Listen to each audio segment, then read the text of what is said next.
Bonjour à tous, je m'appelle William. J'ai trouvé un contrat d'apprentissage en fait sur la région parisienne au sein de l'entité Orange France qui m'a permis justement de découvrir de nouveaux types de métiers, enfin un nouveau type de métier au sein de la direction Entreprise France. Donc je suis actuellement en dernière année de l'ESC Montpellier que j'ai effectué en totalité en apprentissage. Et donc l'année dernière, avec Subdecoeur, j'ai décidé en fait de reprendre un projet qui avait été initialisé en 2010, qui s'appelle Les Apprentis de la Ligue, où voilà, il suffit simplement d'organiser un petit peu son temps, après les cours, trouver quelques heures pour faire des réunions sur le projet, comment on va s'organiser. Il y a toute la démarche aussi auprès de l'école. Voilà, on est dans une grande école de commerce, on ne peut pas faire n'importe quoi.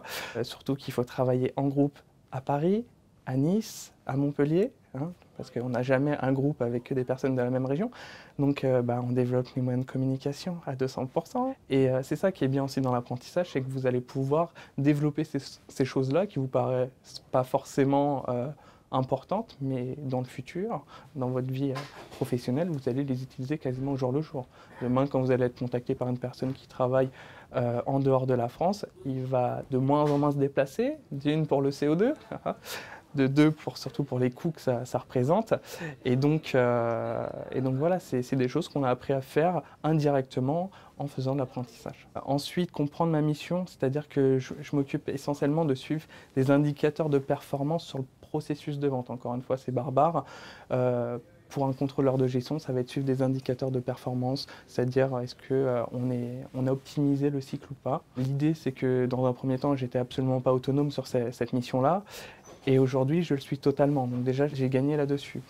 D'autres choses, vous allez avoir tout ce qui est conduite de projet. C'est vrai que j'avais rarement fait ça.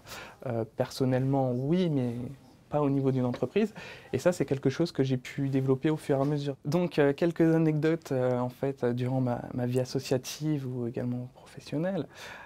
C'est vrai que, bon, le plus gros projet que j'ai mené, qui était les apprentis de la Ligue, sur Paris, on va dire qu'il y a des endroits sur lesquels on a pu se retrouver pour rédiger nos communiqués de presse ou élaborer les plaquettes.